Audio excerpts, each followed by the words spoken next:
Ça, c'est par exemple un pied qui a poussé entièrement en mycélium. On a tout un bras qui est en train de pousser. On voit que le champignon a commencé à s'expandre aussi autour du moule. Là, on lui a fait une petite attelle.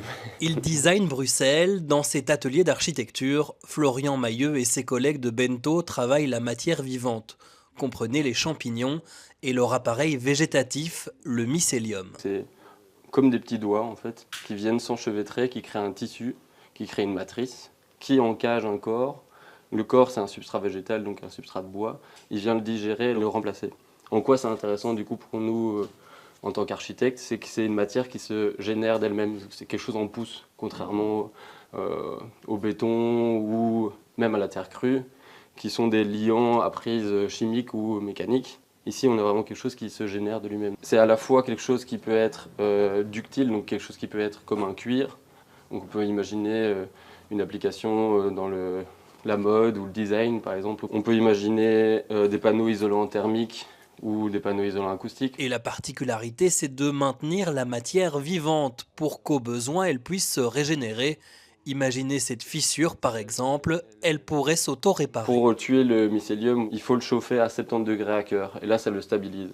Maintenant, nous, on essaye justement de le garder dans un état d'hibernation en lui faisant un choc thermique ou un choc d'UV. Donc le mycélium vient s'endormir et on vient le réveiller lorsqu'on a besoin ou il a besoin de se régénérer, de se réparer.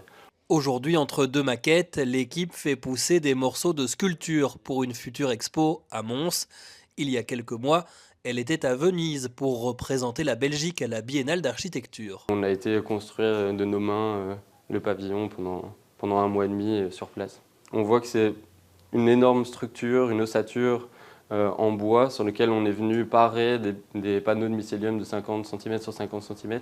Une véritable avancée technique et philosophique saluée à l'international, et c'est sans doute grâce à la ténacité et l'optimisme de Bento. Le temps est venu de raconter des nouvelles histoires.